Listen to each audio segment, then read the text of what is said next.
احادیث مبارکہ میں شعبان المعظم کی بہت فضیلت آئی ہے۔ حضرت عائشہ رضی اللہ تعالیٰ عنہ فرماتی ہیں کہ ایک رات میں نے نبی کریم صلی اللہ علیہ وسلم کو بستر پر نہیں پایا، پھر ناگہاں وہ جنت البقیع میں پائے گئے۔ وہ قبرستان ہے نا، ایک مشہور قبرستان ہے۔ تو حضرت عائشہ رضی اللہ تعالیٰ عنہ فرماتی ہیں کہ میں نے آپ صلی اللہ علیہ وسلم کو جنت البقیع میں پایا۔ نبی کریم صلی اللہ علیہ وسلم نے جب مجھے دیکھا تو ارشاد فرمایا کہ اے عائشہ، آپ اس بات سے ڈرتی تھی کہ اللہ اور اس کا رسول آپ پر ظلم کرے گا؟ تو حضرت عائشہ رضی اللہ تعالی عنہ نے عرض کیا کہ یا رسول اللہ، مجھے یہ اندیشہ ہوا کہ کہیں آپ دوسرے ازواج مطہرات میں سے کسی کے پاس گئے ہوں۔ پھر نبی کریم صلی اللہ علیہ وسلم نے فرمایا کہ عائشہ، آپ کو معلوم ہے کہ آج کی رات کیا رات ہے؟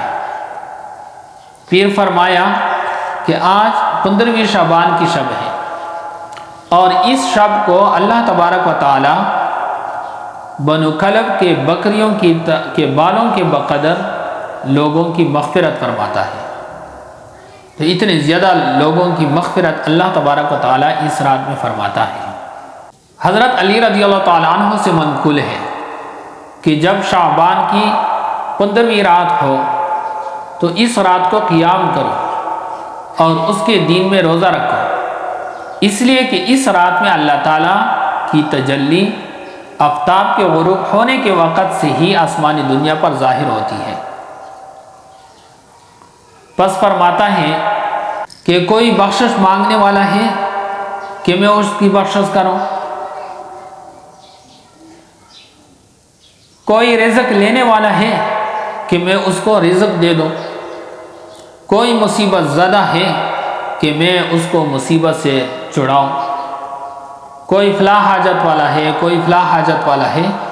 اس طرح اللہ تبارک و تعالیٰ ندا دیتا ہے، اور یہ صبح تک ندا دیتا ہے۔ تو جو لوگ اللہ تعالیٰ کی عبادت میں مصروف ہوتے ہیں اور اللہ تعالیٰ سے گڑ گڑاتے ہیں، اللہ تعالیٰ سے مانگتے ہیں، دعائیں کرتے ہیں، تو پھر اللہ تبارک و تعالیٰ اس کی بخشش فرماتا ہے اور اس کی حاجتوں کو پورا فرماتا ہے۔ اسی طرح حضرت عائشہ رضی اللہ تعالیٰ عنہ کی روایت ہے، فرماتی ہے کہ رسول اللہ صلی اللہ علیہ وسلم نے ایک مرتبہ ارشاد فرمایا کہ تمہیں معلوم ہے کہ اس رات میں کیا ہوتا ہے؟ حضرت عائشہ رضی اللہ تعالیٰ عنہ نے عرض کیا کہ اے اللہ کے رسول، اس رات میں کیا ہوتا ہے؟ تو رسول اللہ صلی اللہ علیہ وسلم نے ارشاد فرمایا کہ جس بچے نے اس سال میں پیدا ہونا ہوتا ہے اس کا نام لکھ دیا جاتا ہے، اور جو بنی آدم اس سال میں ہلاک ہونا ہوتا ہے اس کا نام لکھ دیا جاتا ہے، اور اس رات میں ان کے اعمال اٹھا لیے جاتے ہیں، اور اسی رات میں ان کے رزق نازل ہوتے ہیں۔ تو اللہ تعالیٰ نے سب کچھ تقدیر میں لکھا ہے، لیکن اس شب پر اللہ تبارک و تعالیٰ فرشتوں کو سارے سال کا حساب حوالے کر دیتا ہے، اور جس رجسٹر میں ان کو حوالے کرتا ہے اسی میں ان کے نام لکھ دیے جاتے ہیں۔ اللہ تعالیٰ اس رات میں رزق تقسیم کرتا ہے، لوگوں کے رزق کو تقسیم کرتا ہے۔ اسی طرح اللہ تعالیٰ بندوں کی بخشش فرماتا ہے۔ دو بندے ایسے ہیں کہ اللہ تبارک و تعالیٰ اس رات میں بھی ان کی بخشش نہیں فرماتا ہے، جیسا کہ حدیث شریف میں ہے کہ اس رات میں بنو کلب کے بکریوں کے بالوں کے برابر لوگوں کی مغفرت فرماتے ہیں۔ بنو کلب کے بکریوں کو اس لیے ذکر کر دیا کہ اس زمانے میں بنو کلب کے بکریوں کو کثرت کے لیے کفاوت سمجھی جاتی تھی۔ اگر کسی چیز کی کثرت کو بیان کیا جاتا تھا نا، تو اس کو بنو کلب کے بکریوں کے ساتھ تشبیہ دیا جاتا تھا کہ یہ تو اتنا زیادہ ہے جیسے بنو کلب کی بکریاں زیادہ ہیں۔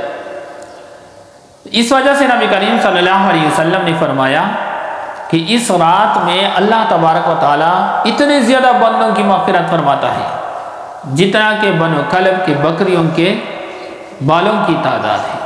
یعنی ان کے بالوں کی تعداد کے برابر اللہ تعالیٰ لوگوں کی بخشش فرماتا ہے۔ 2 بندوں کی اس رات میں بھی بخشش نہیں فرماتا ہے۔ اللہ تعالیٰ ہم کو ان میں شمار نہ کرے، اللہ تعالیٰ ہمیں ان سے محفوظ کرے۔ اور وہ 2 بندے کون ہیں؟ ایک کینہ پرور جو لوگوں کے ساتھ کینہ رکھتا ہے، اس کی مغفرت نہیں فرماتا ہے اس مبارک رات میں بھی، اور دوسرا ہے ناحق قتل کرنے والا۔ تو ان 2 بندوں کی توبہ اللہ تعالیٰ قبول نہیں فرماتا ہے، تو ان 2 بندوں کی مغفرت نہیں فرماتا ہے۔ اللہ تعالیٰ ہم کو بھی ان لوگوں میں سے شمار کر لے جن لوگوں کو اللہ تبارک و تعالیٰ اس رات میں بخشش فرمائے۔